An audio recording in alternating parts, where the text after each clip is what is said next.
É a quarta vez que eu tô tentando fazer esse primeiro vídeo do meu canal aqui.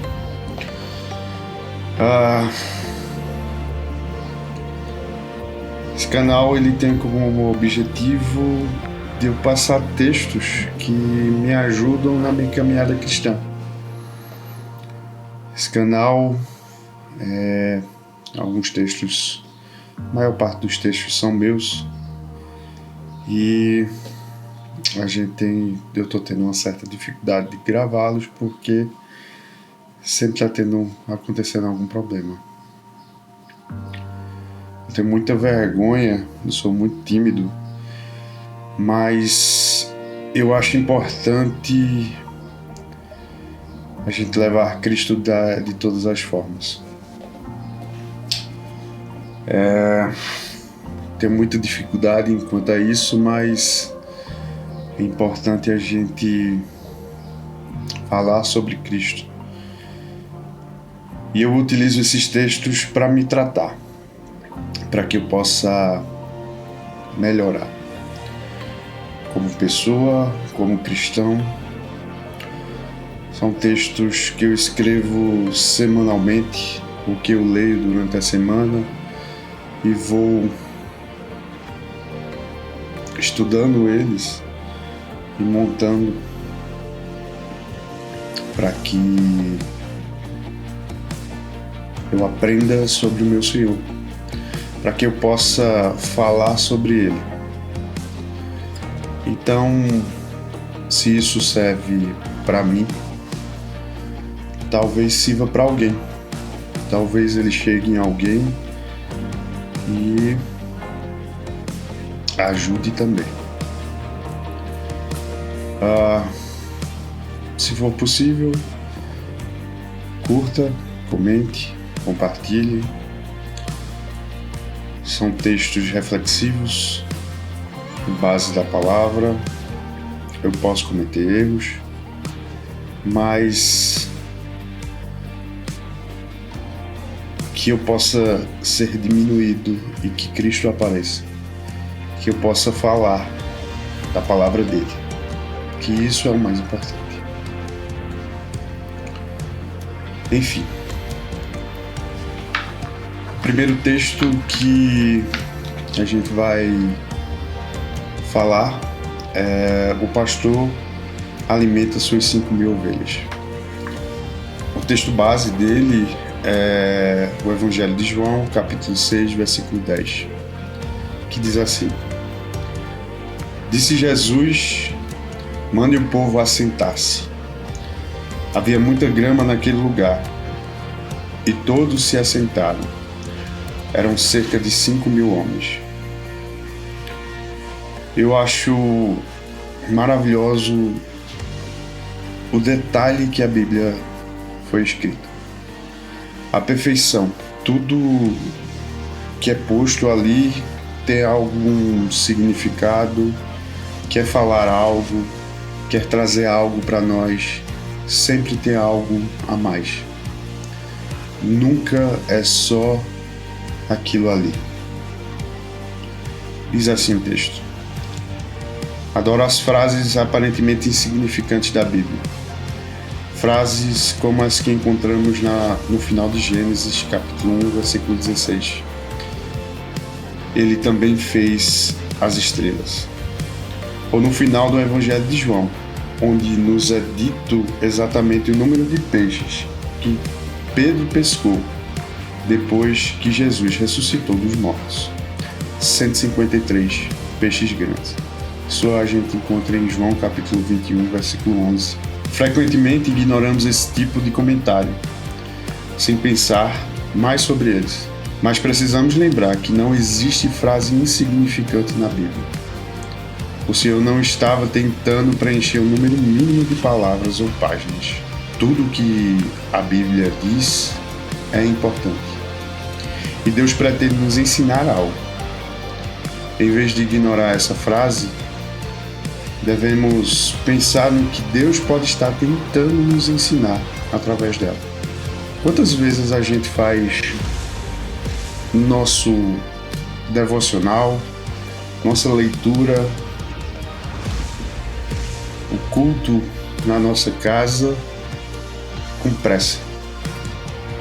Quantas vezes a gente só quer passar aquele tempo, fazer por obrigação, e deixa de escutar o que Deus está tentando falar.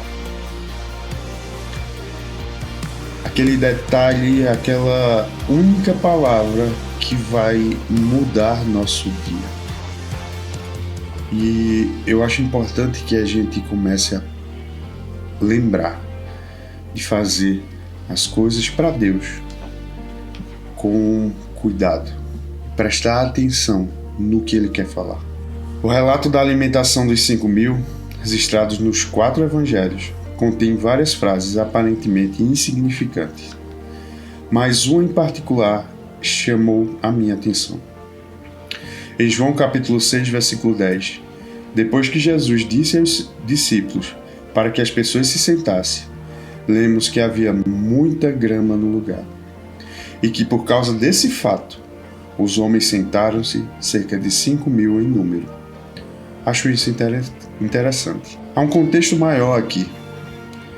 Naquela época só era contabilizado os homens adultos. Mas a gente pode colocar, se tinha 5.000 homens, vamos colocar que cada um tinha uma esposa, ou que tinha uma mulher para cada homem.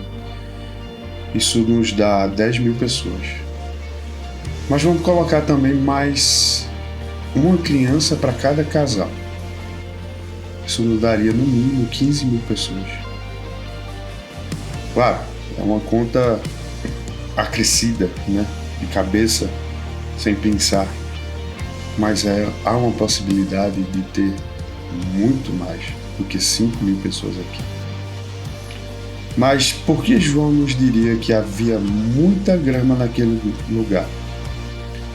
Além do fato de que, obviamente, havia muita grama, há mais alguma coisa acontecendo aqui. Mas o que devemos pensar sobre esse pequeno trecho? No versículo 4, João fala que esse evento ocorreu durante a festa de Páscoa, o que significa que os judeus teriam pensado em Moisés e no Êxodo. Então eles viram o sinal que Jesus havia feito. Não é surpresa que eles imediatamente olharam para ele como o profeta que havia de vir. Eu, quando estudo o Antigo Testamento, eu vejo que tudo é visto e culminaria na vinda de Cristo. Quando Moisés está subindo o monte para sacrificar seu filho, o filho pergunta onde está o cordeiro e ele fala: Deus proverá para si. O cordeiro é Cristo. Quando Moisés diz: Senhor, me sacrifica, e Deus fala para ele: não é você. Tudo olhava e prefigurava a vinda de Cristo. Mas aqui a gente tem um comparativo direto entre Moisés e Cristo. Moisés escreveu 5 livros, o Pentateuco. Cristo deu 5 sermões. Moisés, para falar com Deus, ele subia até o monte. Aqui nós temos Cristo no monte, o Emanuel, em cima do monte, falando para o seu povo. Emanuel, que significa Deus conosco. E isso tem mais detalhes. Mas tem mais um aqui, um comparativo importante que a gente deve fazer, que eu acho crucial. Considerando que Moisés havia suprido as necessidades do povo de Israel apenas com maná na época do Êxodo, isto é, maná, o pão do Senhor, e o povo resmungou procurando peixes para comer além do pão, aqui lemos que Jesus forneceu ao povo pão e peixe. E embora a provisão do maná por meio de Moisés tenha sido suficiente para cada dia, sem sobrar nada, Aqui lemos que Jesus forneceu tanto ao povo que sobraram 12 cestos cheios de pães e peixes. Não é de admirar que alguns queriam vir e prender Jesus à força para fazê-lo rei. Eles pareciam ter sentido que alguém maior que Moisés estava aqui. Mas isso é tudo que devemos ver. Mas o que constitui o comentário insignificante sobre a grama? Acho que João quer que vejamos que Jesus não é apenas o profeta que há de vir, mas o pastor do Salmo 23, que cuida do seu povo e provê abundantemente para as nossas necessidades. Eu vou ler aqui também o Salmo 23, para que talvez alguém não o conheça, mas era um salmo que ficava aberto na casa da minha avó, isso me traz boas lembranças. Salmo 23. O Senhor é o meu pastor, de nada terei falta. Em verdes pastagens me faz repousar e me conduz a águas tranquilas. Restaura-me o vigor. Guia-me nas veredas da justiça por amor do seu nome. Mesmo quando eu andar por vale das trevas e morte, não temerei perigo algum, pois tu estás comigo. A tua vara e o teu cajado me protegem. Prepara um banquete para mim, à vista dos meus inimigos. Tu me honras ungindo a minha cabeça com óleo, fazendo transbordar o meu cálice. Sei que a bondade e a fidelidade me acompanharão todos os dias da minha vida, e voltarei à casa do Senhor enquanto eu viver. O relato sobre esse evento nos diz explicitamente que Jesus olhou para a multidão que o seguiam e teve compaixão delas, porque eram como ovelhas sem pastor. Assim, para desempenhar este papel de pastor, Jesus ensinou-lhes muitas coisas e alimentou-os com comida mais do que suficiente. É sobre essa luz que os comentários de João sobre haver muita grama no local poderiam ter mais significado do que normalmente lhes daríamos. A alimentação dos 5.000 não ocorreu apenas em pastos verdejantes, mas também ocorreu nas águas tranquilas do Mar da Galileia. Sabemos disso porque, de acordo com o versículo 18, foi só à noite que o mar ficou agitado por um vento forte. João, portanto, poderia muito bem estar insinuando que Jesus é o pastor do Salmo 23. Ele fez seu povo deitar-se em pastos verdejantes. Ele os conduziu ao lado das águas tranquilas. Ele restaura suas almas. E ele faz tudo isso de tal maneira que seu povo nunca passará necessidade. Não é esse o verdadeiro objetivo da alimentação dos 5.000? Jesus é o grande pastor das ovelhas. Ele supre as necessidades do seu povo e o faz com grande abundância.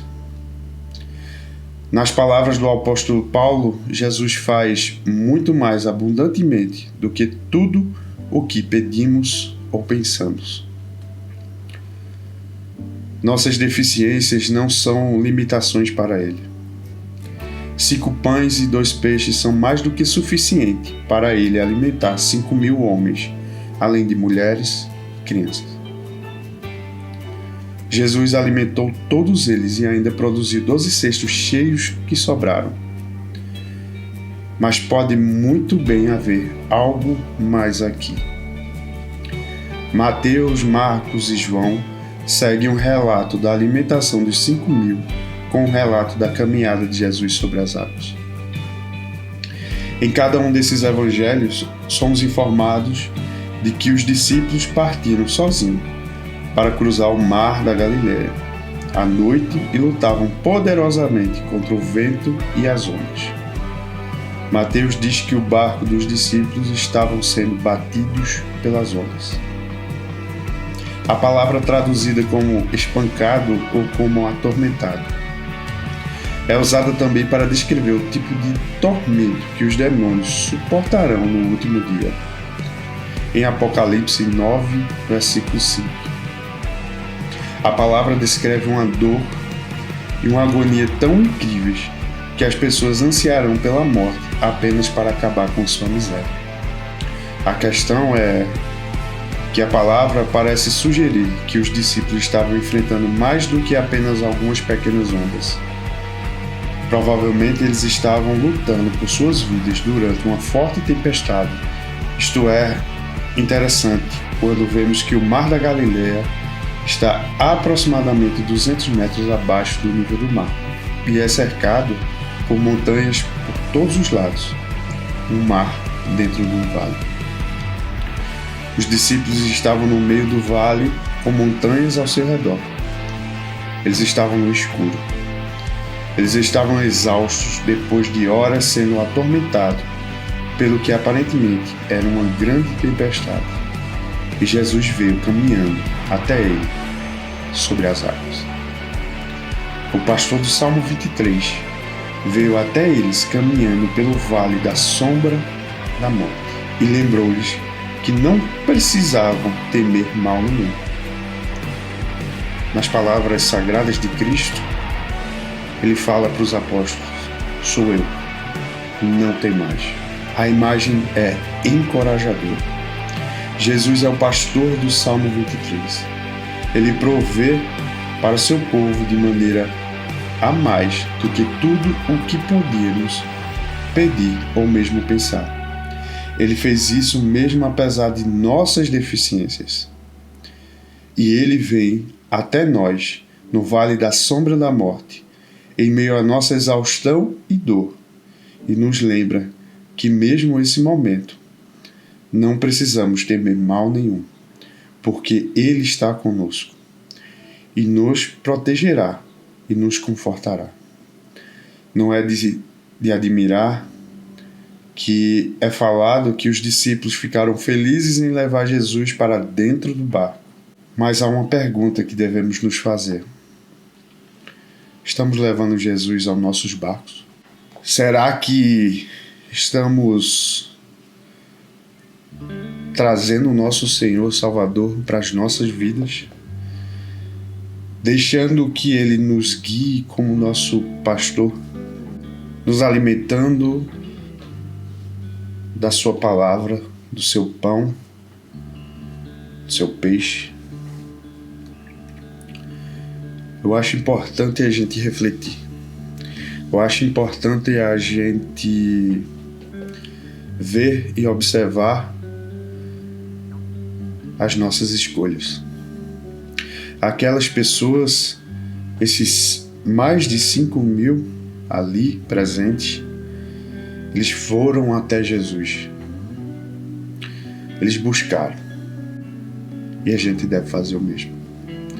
E quando Ele mandar a gente se assentar para escutar, que a gente possa prestar atenção até mesmo nos pequenos detalhes. Que Deus abençoe e que a gente possa trazer Cristo sempre para nossos barcos. Amém.